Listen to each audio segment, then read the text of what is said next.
భారతీయ తెలుగు ప్రజలందరికీ మనస్ఫూర్తిగా నా నమస్కారం. ఈరోజు మనం ఐన్ ర్యాండ్ ఫౌంటైన్ హెడ్ సిరీస్లో పార్ట్ 2 ఎపిసోడ్ 8 గురించి మనం మాట్లాడదాం. సో ముందుగా ఈ బుక్ని తెలుగులోకి అనువదించిన వారు డాక్టర్ రెంటాల వెంకటేశ్వరరావు గారికి ముందుగా కృతజ్ఞతలు. ఎపిసోడ్ 8 మొదలు పెడదాం. ఎపిసోడ్ 8లో మెయిన్గా Dominique Francon, Elizabeth M Toohey, Dominique Francon, Howard Roark, Dominique Francon, Peter Keating, Dominique Francon, Austen Heller, Dominique Francon, Enright, వీళ్ళ ఐదుగురికి డొమినిక్ ఫ్రాంకన్కి మధ్య జరిగిన సంభాషణే మెయిన్గా హైలైట్ అవుతుంది ఈ మొత్తం ఎపిసోడ్ 8లో. సో ఎపిసోడ్ 8 మొదలు పెడితే ఫస్ట్ డొమినిక్ ఫ్రాంకన్ కలవటానికి ఎలిజబెత్ ఎం టూహీ వస్తాడు. వచ్చి ఇంతకుముందు పార్ట్లో మనం అనుకున్నట్టుగానే ఇప్పటి నుంచి నీ గెలుపుకి వ్యతిరేకంగా, నీ ఓటమికి అనుకూలంగా నిన్ను కింద పడగొట్టడానికి, నువ్వు చేసే ప్రతి అడుగులో నువ్వు వెనకడుగు వేయటానికి, నువ్వు కావాలనుకున్న ప్రతి పనిని నీకు దక్కకుండా చేయటానికి నీకు వ్యతిరేకంగా నేను పని చేస్తాను. ఆ పని చేసి అందులో నేను గెలిచిన ప్రతిసారి, నువ్వు ఓడిపోయిన ప్రతిసారి నేను నిన్ను కలవటానికి వస్తాను. నిన్ను కలిసిన ప్రతిసారి అప్పుడు నీతో శారీరకంగా కలుస్తాను. ఇది నా ప్రతిజ్ఞ అని డొమినిక్ ఫ్రాంకన్ చెప్పి వెళ్ళిపోతుంది కదా. అనుకున్నట్టుగానే ఆమె డొమినిక్ ఫ్రాంకన్ హోవార్డ్ రోర్క్కి వ్యతిరేకంగా పనిచేయటం మొదలు పెడుతుంది. ఆ వ్యతిరేకంగా పనిచేయటం ఎలా మొదలు పెడుతుందంటే, తాను ఒక రచయిత్రిగా బ్యానర్ అనే పత్రికలో పనిచేస్తుంది కాబట్టి ఆ పత్రికలో హోవార్డ్ రోర్క్ ఎన్రైట్ హౌస్ కట్టడం ఎప్పుడైతే మొదలుపెట్టి ఆ హౌస్ని కడుతూ ఉంటాడో అప్పటి నుంచి ఈ ఎన్రైట్ హౌస్కి సంబంధించిన పిక్చర్ని, ఈ ఎన్రైట్ హౌస్కి సంబంధించిన ప్లాన్స్ని మొత్తాన్ని అక్కడ విమర్శిస్తూ, భూమి మీద ఇలాంటి కట్టడం ఎవరు కట్టరు, ఇది ఒక దిష్టి బొమ్మ లాంటి కట్టడం అని చెప్పి హోవార్డ్ రోర్క్ పనితనం గురించి నిరంతరం విమర్శిస్తూ రాస్తూ, ఇంకో పక్క పీటర్ కీటింగ్ని బాగా ప్రశంసిస్తూ అభినందిస్తూ పీటర్ కీటింగ్ని బాగా హైలైట్ అయ్యేలా చేస్తుంది. దీనివల్ల చాలామంది గొప్ప వ్యక్తులు హోవార్డ్ రోర్క్కి ఇవ్వాల్సి ఉన్న కాంట్రాక్ట్లన్నీ పీటర్ కీటింగ్ వైపు వెళ్తాయి. దీనివల్ల ఏమవుతుందంటే హోవార్డ్ రోర్క్ని ఓడించాలి, హోవార్డ్ రోర్క్ని కింద పడేయాలి అనే తన లక్ష్యం నెరవేరుతూ ఉంటుంది. డొమినిక్ ఫ్రాంకన్ యొక్క లక్ష్యం నెరవేరుతూ ఉంటుంది. సో ఇలా పనిచేస్తూ ఉండగా డొమినిక్ ఫ్రాంకన్ ఎందుకు హోవార్డ్ రోర్క్కి వ్యతిరేకంగా పనిచేస్తుంది అనే విషయం మనం ఇంతకుముందే మాట్లాడుకున్నాం. అది వాళ్ళిద్దరి మధ్య జరిగే ఒక మానసిక అవగాహన, వాళ్ళిద్దరి మధ్య జరిగే ఒక సైకలాజికల్ గేమ్, ఒక మానసికమైన ఆట, వాళ్ళిద్దరి మధ్య జరిగే ఒక శారీరకమైన చర్య, ఒక మానసికమైన ఆట. That is a psychology bondage between them. అది మనందరికీ ఇంతకుముందు పార్ట్లో అర్థమైంది. ఎలిజబెత్ ఎం టూహీ కూడా రోర్క్ మీద ఒక నెగిటివ్ ఒపీనియన్, రోర్క్ మీద ఒక శత్రుత్వాన్ని పెంచుకుంటాడు. ఎందుకు పెంచుకుంటాడు, అసలు ఎందుకు రోర్క్ అంటే ఎలిజబెత్ ఎం టూహీకి పడదు అనే విషయం ఇంకా రివీల్ కాలేదు. నెక్స్ట్ ఎపిసోడ్లో రివీల్ అవుతుందేమో. కానీ రోర్క్ మీద శత్రుత్వం ఉంటుంది ఎలిజబెత్ ఎం టూహీకి. నచ్చదు ఎందుకో. పీటర్ కీటింగ్ నచ్చినంతగా రోర్క్ నచ్చడు. సో దానివల్ల ఏమవుతుంది, డొమినిక్ ఫ్రాంకన్, ఎలిజబెత్ ఎం టూహీ ఇద్దరు ఒక ట్రయాంగిల్లో, ఇద్దరు డిఫరెంట్ పాయింట్స్ దగ్గర బయలుదేరినా సరే ఒక ట్రయాంగిల్లో చివరికి ఒకే పాయింట్ దగ్గర కలిసినట్టుగా వాళ్ళిద్దరి శత్రుత్వము రోర్క్ మీదే ఉంది. ఆ శత్రుత్వం దేనికి ఉంది అనేది డొమినిక్ ఫ్రాంకన్కి క్లారిటీ ఉంది. రోర్క్ మీద శత్రుత్వానికి కారణం ఏంటి డొమినిక్ ఫ్రాంకన్కి అంటే ఆ విషయం డొమినిక్ ఫ్రాంకన్కి క్లారిటీ ఉంది. కానీ రోర్క్ మీద శత్రుత్వానికి కారణం ఏంటి అని అడిగితే ఎలిజబెత్ ఎం టూహీ దగ్గర కారణం అనేది ఉండొచ్చు, ఇంకా చెప్పలేదు, కానీ ఉంది. సో వీళ్ళిద్దరి యొక్క కామన్ శత్రువు హోవార్డ్ రోర్క్ కాబట్టి ఎలిజబెత్ ఎం టూహీ డొమినిక్ ఫ్రాంకన్ కలవటానికి వచ్చి ఇదే విషయం చర్చించి, మన ఇద్దరి యొక్క కామన్ శత్రువు ఒక్కడే, తను హోవార్డ్ రోర్క్. నువ్వు చేస్తున్న పని నేను చూస్తున్నాను, నువ్వు రాస్తున్న వార్తాపత్రికలు నేను చదువుతున్నాను, చాలా బాగా రాస్తున్నావు, ఇలాగే పనిచేయి, నువ్వు పీటర్ కీటింగ్కి ఫేవర్గా పనిచేయి, హోవార్డ్ రోర్క్కి ఆపోజిట్గానే రాయి, మన ఇద్దరం ఎప్పుడు కలిసి ఉంటాం, నీకు ఏ సహకారం కావాలని నేను ఇస్తాను అని చెప్పి వాళ్ళిద్దరూ చేతులు కలిపి ఒక ఒప్పందం కుదుర్చుకొని దానికి చాలా సంతోషించి ఎలిజబెత్ M2 డొమినిక్ చేస్తున్న పనికి ఎంకరేజ్ చేసి అక్కడి నుంచి వెళ్ళిపోతాడు. సో కట్ చేస్తే ఆస్టిన్ హెల్లర్ డొమినిక్ ఫ్రాంకన్ కలవడానికి వస్తాడు. ఎందుకంటే దీని గురించి డొమినిక్ ఫ్రాంకన్ నిరంతరం రోర్కును విమర్శిస్తూ రాస్తున్న ఆ వార్తాపత్రికల్లోని కాలమ్స్ని, ఆ వ్యాసాలని చదివి ఆస్టిన్ హెల్లర్ వచ్చి రావటమే చాలా కోపంగా, ఆవేశంగా వచ్చి, అసలు నువ్వేం చేస్తున్నావు, నీకు అర్థమవుతుందా, నువ్వు చాలా బ్రిలియంట్ వ్యక్తివి, నువ్వు చాలా ఇంటెలిజెన్స్ పర్సన్వి, సమాజం గురించి ఆలోచిస్తూ నీకంటూ ఒక వైవిధ్యం, నీకంటూ ఒక సపరేట్ యాటిట్యూడ్ ఉందని ఒకప్పుడు నేను నిన్ను అభినందించాను. సమాజంలో కొంత జరుగుతున్న మోస పద్ధతిలో జరుగుతున్న కొన్ని ఆచారాలని వాటిని నువ్వు విమర్శిస్తూ రాస్తున్నప్పుడు నేను నిన్ను ప్రశంసించాను కూడా. కానీ అదే తెలివి ఈరోజు రోర్క్ లాంటి ఒక గొప్ప నైతికత, ఒక గొప్ప విలువలు, ఒక గొప్ప ప్రతిభ ఉన్న కుర్రాన్ని కూడా విమర్శించడానికి నువ్వు ఈరోజు దిగజారిపోయావంటే నువ్వు నాకు ఒక బిచ్ లాగా అనిపిస్తున్నావు అంటాడు. బిచ్ అంటే తెలుగులో లా అనే పదంతో స్టార్ట్ అయ్యే చాలా ఇంటెన్స్ ఉన్న బూత్, ఇంగ్లీష్లో బిచ్ అంటారు. అంటే ఇట్ ఈజ్ ఏ చాలా అబ్యూజ్డ్ లాంగ్వేజ్. అది వాడాడు ఆ పదం. ఆ మాట అంటున్నప్పుడు డొమినిక్ ఫ్రాంకన్ చాలా మౌనంగా ఉంటుంది, నవ్వి ఊరుకుంటుంది. ఆస్టిన్ హెల్లర్ తిట్టి వెళ్ళిపోతాడు. ఎందుకు డొమినిక్ ఫ్రాంకన్ ఊరుకుంటుందంటే డొమినిక్ ఫ్రాంకన్కి తెలుసు రోర్క్కి డొమినిక్ ఫ్రాంకన్కి మధ్య ఏం జరుగుతుంది, తాను ఎందుకు అలా రాస్తుందనే అండర్స్టాండింగ్ వాళ్ళిద్దరికీ ఉంది, కానీ సమాజానికి తెలియదు. సో అందువల్ల మౌనంగా ఉంటుంది. దాని తర్వాత నెక్స్ట్ ఎన్రైట్ వస్తాడు డొమినిక్ ఫ్రాంకన్ని కలవడానికి. ఒకరోజు ముందే వచ్చి డొమినిక్ ఫ్రాంకన్ యొక్క ఆఫీస్లో తన డెస్క్ దగ్గర కూర్చొని ఉంటాడు. సో డొమినిక్ ఫ్రాంకన్ ఆఫీస్కి వస్తుంది, ఎన్రైట్ను చూసి విష్ చేస్తుంది. బాగున్నారా ఎన్రైట్, అనుకోకుండా ఏంటి ఇలా వచ్చారు, ఇది నాకు చాలా సర్ప్రైజింగ్గా ఉంది అని అంటుంది. ఎన్రైట్ ఈ విషయాలు, ఎందుకు నువ్వు నెగిటివ్గా రాస్తున్నావు, హోవార్డ్ రోర్క్ గురించి ఎందుకు విమర్శిస్తున్నావు, ఇవన్నీ ఏమి సోది మాట్లాడకుండా డైరెక్ట్గా నువ్వు తొందరగా బయలుదేరు, హోవార్డ్ రోర్క్ కడుతున్న నా కట్టడాన్ని, నా భవనాన్ని నీకు చూపిస్తాను, అప్పుడు నీకు అర్థమవుతుంది, పని ద్వారా నీకు తెలియపరుస్తాను అని చెప్పి అంటాడు. అనగానే డొమినిక్ ఫ్రాంకన్ బయలుదేరుతుంది. ఇద్దరు కారులో వెళ్తారు. ఏదైతే ఎన్రైట్ భవనం కడుతూ ఉంటాడో రోర్కు, ఆ సైట్కి వెళ్తారు. అక్కడికి వెళ్ళి డొమినిక్ ఫ్రాంకన్ని రోర్కుకి పరిచయం చేస్తాడు, రోర్కుని డొమినిక్ ఫ్రాంకన్కి పరిచయం చేస్తాడు. సో పరిచయం చేసేటప్పుడు వాళ్ళిద్దరూ ఒకరికొకరు తెలియనట్టుగానే ఒకరినొకరు పరిచయం చేసుకుంటారు. మిస్ ఫ్రాంకన్ బాగున్నారా, మిస్టర్ రోర్క్ బాగున్నారా అని. దాని తర్వాత ఎన్రైట్ రోర్కుకి చెప్తాడు, డొమినిక్ ఫ్రాంకన్కి మొత్తం చూపించు, మన సైట్ అంతా చూపించు, మన ఇల్లు కట్టడం ప్లానింగ్ మొత్తం డిజైన్ మొత్తం చూపించు అంటాడు. సో అనుకున్నట్టుగానే ఆ చెప్పినట్టుగా వాళ్ళిద్దరూ నడుచుకుంటూ మెల్లగా ఆ కట్టడం గురించి మాట్లాడుకుంటూ, ఆ కట్టడాలు ఎలా కడుతున్నారు, ఆ కట్టడానికి కావాల్సిన మెటీరియల్స్ ఎక్కడి నుంచి వస్తున్నాయి, వాళ్ళ ప్లాన్ ఏంటి, ఆ ప్లాన్ వెనుక వాటి ఉద్దేశం ఏంటి, ఎలా కడతారు, ఎన్ని రోజులు పడుతుంది, ఈ విషయాలన్నీ డొమినిక్ ఫ్రాంకన్ అడుగుతూ ఉండగా రోర్క్ వాటికి ఓపికగా సమాధానం చెప్తూ ఉంటాడు. చెప్తూ ఉండగా మధ్యలో ఒక కన్వర్జేషన్లో కొంతసేపు అయిన తర్వాత అలిసిపోయారా డొమినిక్ ఫ్రాంకన్ అని అడుగుతాడు రోర్క్. లేదు, నేనేం అలసిపోలేదు, చూస్తున్నాను ఈ కట్టడాన్ని. ఈ కట్టడం మొత్తంలో, ఈ కట్టడం చూసినప్పుడు నా మనసులో నాకేమనిపిస్తుంది అంటే, నిన్ను శారీరకంగా నేను సొంతం చేసుకోగలిగానే కానీ నీ కృషిని కానీ, నీ నైపుణ్యతని కానీ, నీ నైతికతని కానీ, నీ ప్రతిభను కానీ నేను సొంతం చేసుకోలేకపోయా అనే విషయం నాకు అర్థమవుతుంది అని అంటుంది.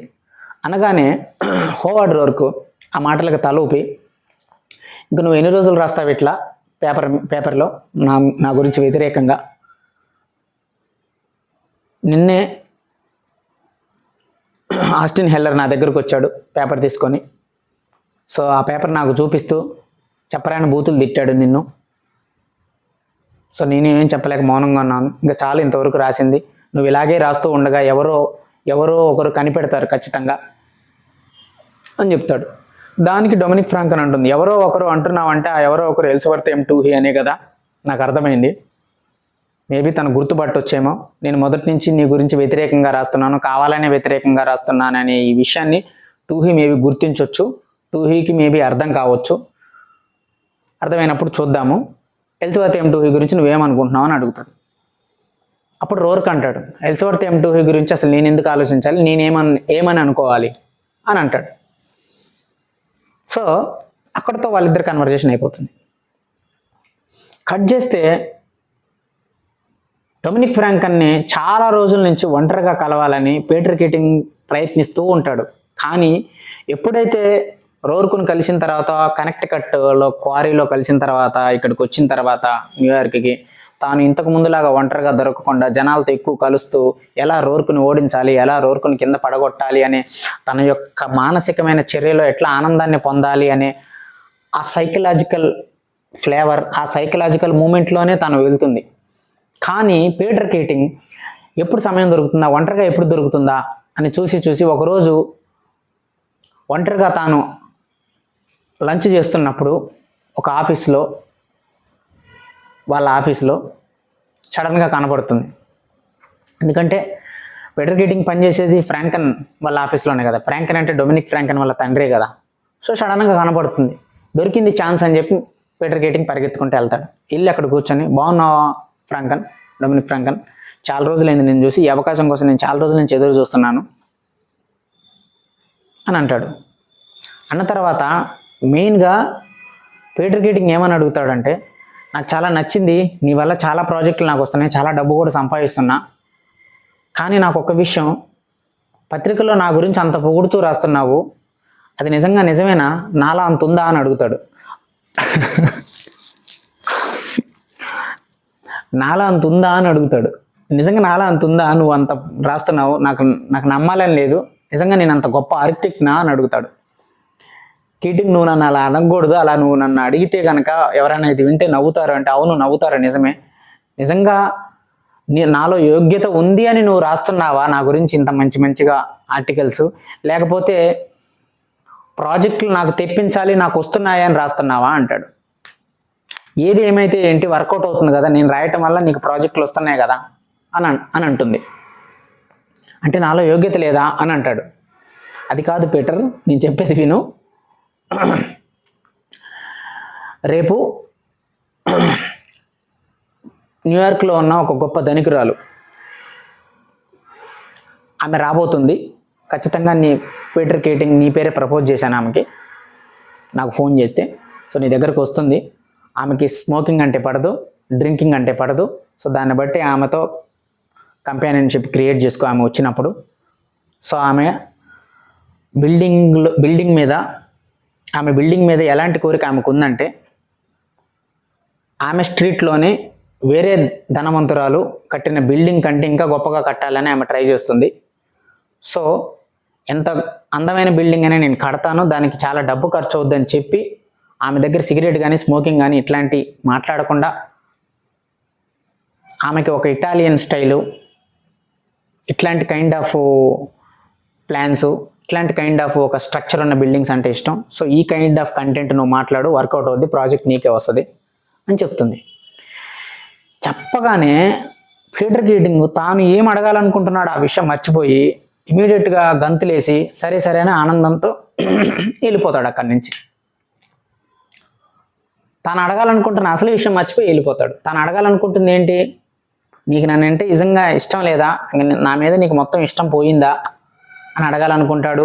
నువ్వు నా మీద రాస్తున్న ఆర్టికల్స్, నాకు మంచిగా రాస్తున్న ఆర్టికల్స్, నువ్వు నిజంగా నాలో ఉన్న గొప్పతనం చూసి రాస్తున్నావా, నాలో నిజంగా అంత ప్రతిభ ఉందా, నేను నిజంగా గొప్ప ఆర్కిటెక్ట్నా అని అడగాలనుకుంటాడు. కానీ దానికి ఆన్సర్ చెప్పకుండా డొమినిక్ ఫ్రాంకన్ ఈ కాంట్రాక్ట్ గురించి మాట్లాడుతుంది. పీటర్ కీటింగ్ ఇమీడియట్గా దాన్ని విని గంతులు ఎగరేసి భుజాలు ఎగరేసి వెళ్ళిపోతాడు.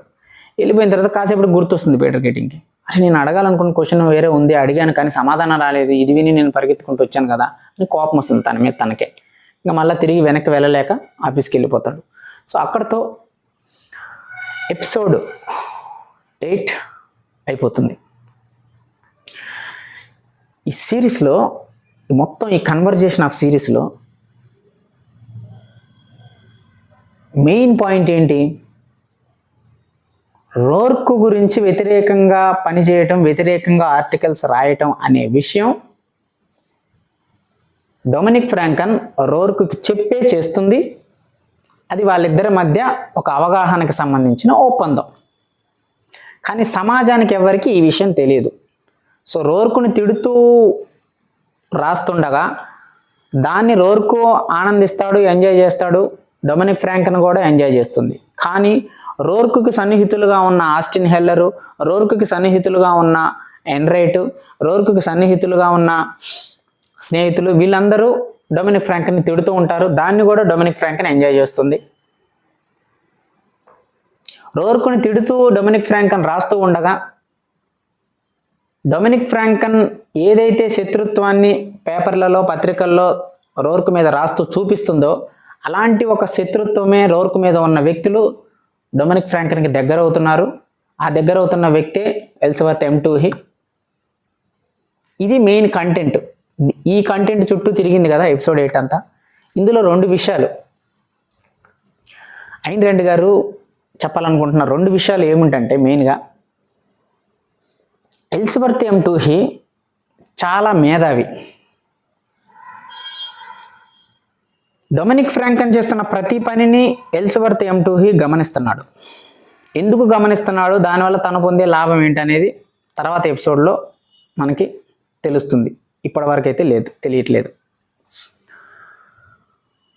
2, డొమినిక్ ఫ్రాంకన్ తాను అనుకున్న పని అనుకున్నట్టుగా సక్సెస్ఫుల్గా చేస్తుంది.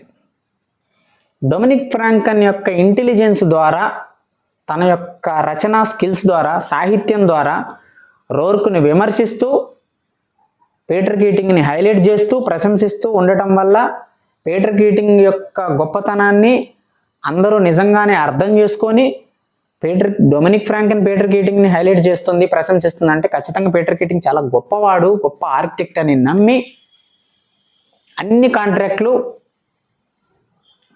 పీటర్ కీటింగ్కి వస్తాయి. దానివల్ల ఫ్రాంకన్ అండ్ హెయిర్ సంస్థ చాలా లాభాల్లోకి వెళ్తుంది.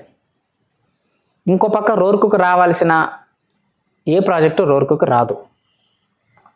సో ఇక్కడ డొమినిక్ ఫ్రాంకన్ తాను అనుకున్న పని తాను అనుకున్నట్టుగా పర్ఫెక్ట్గా చేస్తుంది, అందులో సక్సెస్ అయింది. అంటే ఒక మనిషి యొక్క లోపల వాళ్ళ యొక్క ఇంటెన్సిటీ అనేది ఎంత బలంగా ఉంటుందో, వాళ్ళ ఇంటెన్సిటీ అనేది ఎంత బలంగా ఉంటుందో, ఒక పని చేయాలి, ఒక వ్యక్తి మీద తనకున్న ఇష్టం, ఆ ఇష్టం వల్ల వాళ్ళల్లో ఉన్న ఇంటెన్సిటీ అనేది ఎంత బలంగా ఉంటుందో, దానికి వాళ్ళు ఎలాంటి పని అయినా ఎంత పట్టుదలతో అయినా చేస్తారు అనే వ్యక్తిత్వం డొమినిక్ ఫ్రాంకన్ది. ఇంకో పక్క రోర్కు తనకు వస్తున్న ప్రాజెక్టులన్నీ పోతున్నా సరే అది డొమినిక్ ఫ్రాంకన్ చేస్తున్న పని అని తెలిసి కూడా డొమినిక్ ఫ్రాంకన్తో ఆ రిలేషన్షిప్ మెయింటైన్ చేస్తూ ఉంటాడు. 3వ విషయం, పీటర్ కీటింగ్ తాను ఎందుకు రాస్తుంది డొమినిక్ ఫ్రాంకన్ నిజంగా నా గురించి, నాలో ఇంత గొప్పతనం ఉందా, నేను నిజంగా ఇంత గొప్ప ఆర్కిటెక్ట్ అని తను నమ్మలేని పొజిషన్లో ఉంటాడు. మొదటి నుంచి కూడా పీటర్ కీటింగ్ తన మీద తానుకు నమ్మకం లేని ఒక ఆత్మవిశ్వాస లోపంతో, ఒక కన్ఫ్యూజన్లో ఎప్పుడు కొట్టుమిట్టాడుతూ ఉంటాడు. అడుగుతాడు, నువ్వు నిజంగా నా గురించి రాస్తున్నావు, నాకు నిజంగా అంత యోగ్యత ఉండి రాస్తున్నావా, లేకపోతే కాంట్రాక్ట్లన్నీ నాకు వస్తున్నాయి కదా అని చెప్పి రాస్తున్నావా, నాకు రావాలని రాస్తున్నావా అని అడుగుతాడు. ఏది ఏమైతే ఏంటి, వర్కౌట్ అయింది, నీకు వస్తున్నాయి కదా అని అంటుంది తప్పితే నీకు యోగ్యత ఉంది, నువ్వు గొప్ప ఆర్కిటెక్ట్ అని తన నోటి నుంచి చెప్పదు. ఆ చెప్పే ప్రాసెస్లో ఆమె అలా చెప్పాలని పీటర్ కీటింగ్ ఎదురు చూస్తూ ఆ ప్రశ్న వేసిన సమయంలో ఇమీడియట్గా ఇంకో కాంట్రాక్ట్ గురించి మాట్లాడగానే పీటర్ కీటింగ్ ఈ విషయాన్ని మర్చిపోయి వెళ్ళిపోతాడు. అంటే ఇక్కడ అర్థం చేసుకోవాల్సిన విషయం ఏంటి, పీటర్ కీటింగ్ ఏదైతే ప్రశ్నని అడగాలనుకుంటున్నాడో, నేనంటే ఇష్టం ఉందా, అసలు నువ్వు ఎందుకు ఇట్లా చేస్తున్నావు, నాకు నమ్మటానికి నమ్మశక్యంగా లేదు, కానీ నాకు ప్రాజెక్టులు వస్తున్నాయి సంతోషమే అని ఆ క్వశ్చన్ అడుగుతుంటే దానికి ఆన్సర్ చెప్పకుండా వేరే కాంట్రాక్ట్ టాపిక్ తేగానే పీటర్ కీటింగ్ అదంతా మర్చిపోయి ఆ కాంట్రాక్ట్ ఆనందంలో పడతాడు. ఇంకో పక్క డొమినిక్ ఫ్రాంకన్ మొదటి నుంచి తాను రాస్తున్న ఆ ఆర్టికల్స్ రోర్కుకు వ్యతిరేకంగా రాస్తున్న ప్రతి ఆర్టికల్ రోర్కు కోసమే, రోర్కు చదవాలనే రాస్తుంది అనే విషయం రోర్కుకు ముందుగానే తెలుసు. తాను చెప్తుంది, ఈ రోజు నుంచి నీకు వ్యతిరేకంగా పనిచేస్తానని చెప్తుంది, కానీ నీ గురించి వ్యతిరేకంగా నేను ఎలా పనిచేస్తాననే విషయం చెప్పదు డొమినిక్ ఫ్రాంకన్ రోర్కుతో శపథం చేసేటప్పుడు. నీ ఓటమి కోసం నేను పనిచేస్తాను, నీ గెలుపు రానివ్వకుండా చేస్తాను అని అంటుంది, కానీ ఎలా చేస్తుంది అనేది చెప్పదు. కానీ తర్వాత నుంచి ఎలా చేస్తుంది, పత్రికల్లో ఆపోజిట్గా తనకు రాయటం ద్వారా రోర్కు యొక్క ఓటమిని రోర్కు గెలుపు రాకుండా చేయాలని తనకున్న స్కిల్స్ సాహిత్యం ద్వారా ఆ పని చేస్తుంది. సో ఆ వార్తాపత్రికలు ప్రతిరోజు రోర్కు దగ్గరికి రావటం, రోర్కు వాటిని చదువుతూ ఉండటం వల్ల రోర్కు ముందే అర్థమైపోతుంది, ఖచ్చితంగా ఇది నా కోసమే, నేను చదవాలని, నాకు ఆపోజిట్గా ఈ పనులన్నీ చేస్తుంది అని రోర్కు ముందే గమనిస్తాడు. గమనించే ఆస్టిన్ హెల్లర్ ఆ పత్రికను ఒకసారి రోర్కు దగ్గరికి తీసుకొచ్చి నీ గురించి ఇట్లా రాస్తుంది చూడు అని డొమినిక్ ఫ్రాంకన్ని తిట్టిన తర్వాత, తిట్టి ఆస్టిన్ హెల్లర్ వెళ్ళిపోయిన తర్వాత అదే విషయాన్ని డొమినిక్ ఫ్రాంకన్ ఎన్రైట్తో కలిసి రోర్కు కట్టే భవనం దగ్గరకు వచ్చినప్పుడు ప్రస్తావిస్తాడు కదా, ఇంతకుముందు మనం మాట్లాడుకున్నట్టు. ఇంకా చాలు, ఎన్ని రోజులు రాస్తావు, ఆస్టిన్ హెల్లర్ నిన్ననే వచ్చి తిట్టాడు నాకు పేపర్ చూపించి, నేనేం చెప్పలేకపోయాను, సైలెంట్గా ఉన్నాను, ఇంకా చాలు ఎన్ని రోజులు ఇట్లా రాస్తావు, ఎవరో ఒకరు కనిపెడతారా అని అంటాడు కదా. నాకు తెలుసు నువ్వు ముందు నుంచి ఇవి నా గురించే రాస్తున్నావని నేను ముందు రోజే గమనించాను అంటాడు. పీటర్ కీటింగ్ ఏమో డొమినిక్ ఫ్రాంకన్ ఏం చేస్తుంది, అసలు ఎందుకు చేస్తుంది అనే విషయమే క్లారిటీ రాదు, క్లారిటీ ఉండదు, కానీ తనకు ప్రాజెక్టులు వస్తున్నాయని చేసుకుంటూ వెళ్తాడు. ఇంకో పక్కేమో రోర్కు డొమినిక్ ఫ్రాంకన్ చేస్తున్న ప్రతి చర్యని ముందే పసిగడతాడు. ఎలిజబెత్ M2 మాత్రం డొమినిక్ ఫ్రాంకన్ చేస్తున్న పని వెనకాల అసలు ఉద్దేశం తెలియదు, కానీ తాను చేస్తున్న పనిలో ఉన్న శత్రుత్వం, అది ఆ శత్రుత్వం ఎలిజబెత్ M2 కూడా ఉంది అని చెప్పి డొమినిక్ ఫ్రాంకన్తో కలవటానికి వెళ్తాడు. అంటే ఎలిజబెత్ M2 డొమినిక్ ఫ్రాంకన్ కొంతవరకు అర్థం చేసుకున్నాడు, వాస్తవం మొత్తాన్ని అర్థం చేసుకోలేదు.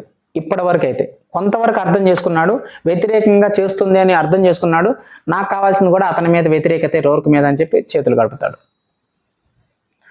సో ఈ 3 క్యారెక్టర్లు, Peter Keating, Dominique Francon, Elizabeth M2 వీళ్ళతో పాటు 4వ క్యారెక్టర్ హోవార్డ్ రోర్క్. హోవార్డ్ రోర్క్కి డొమినిక్ పీటర్ కీటింగ్కి తేడా ఏంటంటే, మెయిన్గా పీటర్ కీటింగ్ నిజాయితీపరుడు కాదు, కానీ అమాయకుడు. ఎందుకు అమాయకుడు? తాను అడగాలనుకుంటున్న ప్రశ్నకి సమాధానం రాకుండానే మధ్యలో కాంట్రాక్ట్ విషయం రాగానే సగం సంతోషంతో ఇమీడియట్గా దాన్ని మర్చిపోయి వెళ్ళిపోతాడు. కానీ రోర్కు నిజాయితీపరుడు, అమాయకుడు కాదు. పీటరు నిజాయితీపరుడు కాదు, కానీ అమాయకుడు కొన్ని విషయాల్లో. డొమినిక్ ఫ్రాంకన్ చేస్తున్న ఏ పనిని పీటర్ కీటింగ్ కనిపెట్టలేకపోతున్నాడు, అందుకోలేకపోతున్నాడు, కానీ తన స్వార్థం తనకు వస్తుంది కదా అని చేసుకుంటూ పోతున్నాడు. డొమినిక్ ఫ్రాంకన్ చేసే ప్రతి పనిని రోర్కు ముందే తెలుసు, రోర్కు ముందే పసిగడతాడు, కానీ దేన్ని కూడా వ్యతిరేకించకుండా అన్నిటినీ ఆమోదించి తన పనిని తాను చేసుకుంటూ వెళ్ళిపోతున్నాడు. వీళ్ళ ఇద్దరి మధ్య, రోర్కుకి డొమినిక్ ఫ్రాంకన్కి ఇద్దరి మధ్య ఎలిజబెత్ M2 ఎంటర్ అయ్యి డొమినిక్ ఫ్రాంకన్తో చేతులు కలిపాడు. రోర్కుని కిందకి నెట్టేసి రోర్కుని కింద పడేసే పనిలో నేను కూడా నీకు భాగస్వామిని అవుతాను అని. దానివల్ల ప్రయోజనం ఏంటనేది మనకి తర్వాత ఎపిసోడ్లో తెలుస్తుంది. సో ఇక్కడ మెయిన్గా ఎపిసోడ్ 8లో మెయిన్గా నాకు అర్థమైన విషయం ఏంటంటే, ఒక మనుషులు అనే సమాజంలో ఎవరి స్వార్థం కోసం వాళ్ళు బతుకుతారు. స్వార్థం అంటే ఇక్కడ డెఫినేషన్, ఆ స్వార్థం దేని మీద నిలబడి ఉంది? Source, fountain head, the source of origin. ఒక ప్రారంభానికి మూలం ఎక్కడుంది? స్వార్థానికి మూలం ఎక్కడుంది? డొమినిక్ ఫ్రాంకన్ యొక్క స్వార్థం, తాను అనుకుంటున్న కోరికలు, రోర్కు ద్వారా తాను తీర్చుకోవాలనుకుంటున్న ఇష్టాలు, రోర్కుతో తాను పొందాలనుకుంటున్న సైకలాజికల్ ప్లెజర్, తన మనసులోనే ఉండే ఒక విపరీతమైన, ఒక వైవిధ్యమైన, ఎవరికీ ఉండని ఒక కొత్త రకమైన శారీరక ఆలోచనలు, ఇది డొమినిక్ ఫ్రాంకన్ యొక్క స్వార్థం. పీటర్ కీటింగ్ డొమినిక్ ఫ్రాంకన్ తన గురించి గొప్పగా రాస్తూ రోర్కును విమర్శిస్తుంటే, రోర్కు పీటర్ కీటింగ్ ఇద్దరు స్నేహితులై ఉండి ఎన్నో సంవత్సరాల నుంచి కలిసి ఉండి రోర్క్ యొక్క గొప్పతనం, రోర్క్ యొక్క టాలెంట్ పీటర్ కీటింగ్ ప్రపంచంలో అందరికన్నా పీటర్ కీటింగ్కి తెలిసి ఉండి దాన్ని ఖండించకుండా నా స్వార్థం నాకు వస్తుంది, నా కాంట్రాక్ట్లు నాకు వస్తున్నాయి, నాకు ఇంక దేంతో అవసరం లేదని తన స్వార్థం కోసమే డబ్బు కోసం బతికే వ్యక్తి పీటర్ కీటింగ్ ఒకవైపు. వీళ్ళిద్దరి మధ్యలో, వీళ్ళ ముగ్గురి మధ్యలో ఎల్స్వర్త్ M2 వచ్చి వీళ్ళ ముగ్గురులో ఎవరితో నాకు శత్రుత్వం ఉంది,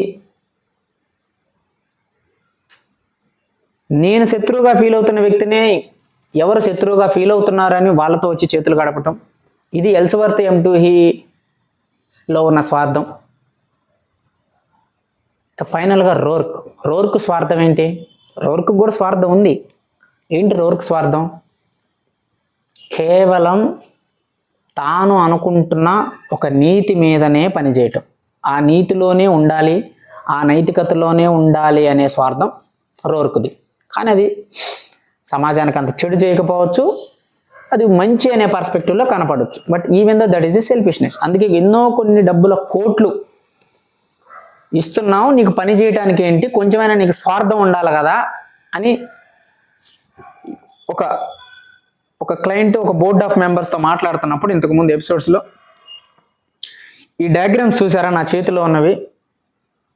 నేను వీటి కోసం డబ్బు కోసం కానీ వీటిని తాకట్టు పెట్టను. నేను కేవలం ఇందులో ఉన్న ఒక అర్థం, ఒక జీవం కోసమే నేను పని చేస్తాను, నా అంత స్వార్థపరుడు ఇంకెవరు ఉంటాడో అంటాడు. అంటే అతని స్వార్థం ఆ కళ, ఆ ఆర్కిటెక్చర్ మీద. సో ఇలాంటి ఒక స్వార్థపూరితమైన వ్యక్తుల మధ్య జరుగుతున్న ఈ స్టోరీ ఎంత అద్భుతంగా ఉందంటే, చదువుతున్నప్పుడు ఒక్కొక్క ఎక్స్ప్రెషన్, ఒక్కొక్క ఇది చదువుతున్నప్పుడు డొమినిక్ ఫ్రాంకన్ దగ్గరికి పీటర్ కీటింగ్ పరిగెత్తుకుంటూ వచ్చి లంచ్ చేస్తున్నప్పుడు, చాలా రోజులు ఒంటరికి కనపడింది, మాట్లాడదాం, నా గురించి ఎందుకు ఇంత గొప్పగా రాస్తుంది, నేను నిజంగా ఎంత గొప్ప ఆర్కిటెక్ట్నా, అసలు నా మీద ఇంకా ఇష్టం ఉందో లేదో కనుక్కుందామని వెళ్ళినప్పుడు,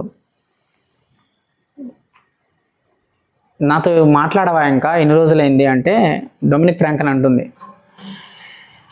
నీతో ఎందుకు మాట్లాడాలి అంటది. నీతో ఎందుకు మాట్లాడాలి ఇంకా నేను అంటది. అదేంటి ఎందుకు మాట్లాడాలి, నాతో మాట్లాడటానికి ఏమి లేదంటే ఏం మాట్లాడాలి అంటది. దానికి పీటర్ కీటింగ్ ఆశ్చర్యపోయి, ఇంకా నానంటే ఇష్టం లేదా, సరే అదన్నీ వదిలే, నాలో నిజంగా అంత గొప్ప ఆర్కిటెక్చర్ కళ ఉందా, అంత టాలెంట్ ఉందా, నువ్వు నా గురించి రాస్తున్నావు అని అడుగుతాడు. గుర్తుందా ఇంతకుముందు ఎపిసోడ్లో పీటర్ కీటింగ్తో ఏమంటుంది, నేను జీవితంలో ఏదైనా తప్పు చేసి నాకు నేను జీవితం అంతా ఒక శిక్ష వేసుకోవాలి అని నేను అనుకుంటే అప్పుడు నేను పెళ్లి చేసుకుంటాను అంటుంది. చూద్దాం మరి ఎలాంటి శిక్ష పడుతుందో, అలాంటి శిక్ష వేసుకోవాలనే సందర్భం డొమినిక్ ఫ్రాంకన్కి వస్తుందో, ఒకవేళ వస్తే పీటర్ కీటింగ్ నేను పెళ్లి చేసుకుంటుందో చూద్దాం. సో వీళ్ళందరి మధ్య ఎల్స్వర్త్ M2 ఎంటర్ అయ్యాడు. తన మాటలు కానీ, తన వ్యక్తిత్వం కానీ, తన యొక్క మెచ్యూరిటీలో ఉండే మేధావితనం కానీ, అసలు ఏం మాట్లాడుతున్నాడో, డొమినిక్ ఫ్రాంకన్కి ఏం చెప్తున్నాడో, ఇప్పటివరకు అయితే నీ శత్రువు నా శత్రువు ఒకటే, మనం కలిసి పనిచేద్దాం అన్నాడు, ఎటువైపు తీసుకెళ్తాడో చూద్దాం. సో ఎపిసోడ్ 8లో మెయిన్ కాంటెక్స్ట్, మెయిన్ పర్పస్ ఏంటంటే, రోర్క్కి డొమినిక్ ఫ్రాంకన్కి మధ్య జరుగుతున్న చర్యలో మిగతా వాళ్ళు కూడా కొంత సఫర్ అవుతున్నారు. అది వాళ్ళిద్దరి మధ్య ఒప్పందం ద్వారానే అది జరుగుతుందనే విషయం మిగతా వాళ్ళకి తెలియదు. అది అంటే ఒక అమ్మాయి,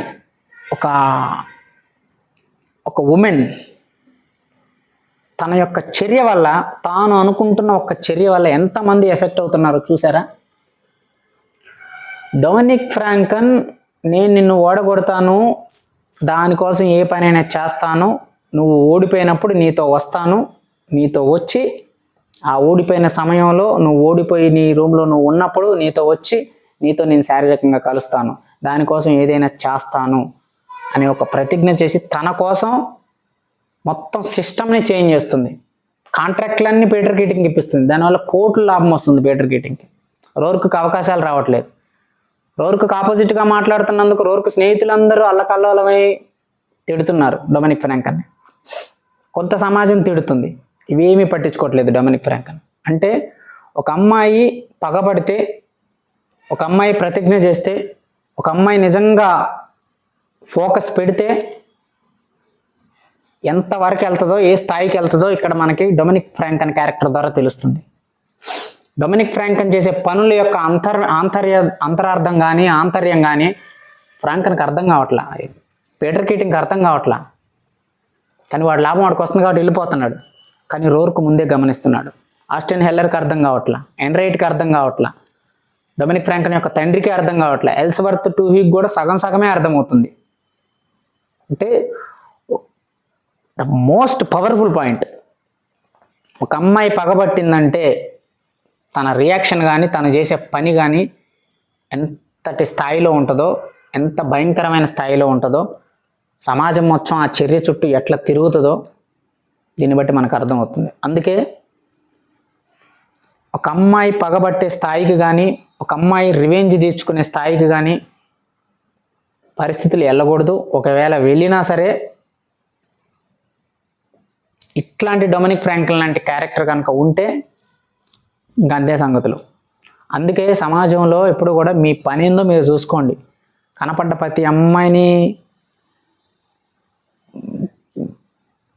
గెలకాలని చూశారనుకో, ఆ పదం వాడకూడదు, కనపడ్డ ప్రతి అమ్మాయిని పరిచయం చేసుకోవాలి, కనపడ్డ ప్రతి అమ్మాయిని మనం కదిలించాలి అని ప్రయత్నిస్తే తాట ఊడిపోద్ది.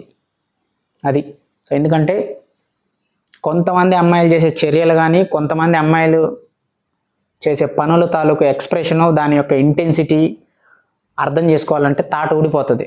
అది కేవలం రోర్కు లాంటి వ్యక్తులకే సాధ్యమవుతుంది. లేదంటే పీటర్ కీటింగ్ లాగా గిలగిల కొట్టుకోవాల్సి వస్తుంది. That is episode 8. మళ్ళీ మనం ఎపిసోడ్ 9లో కలుద్దాం. అప్పటి వరకు సెలవు. నేను రాకింగ్ రవి. జై హింద్, జై భారత్.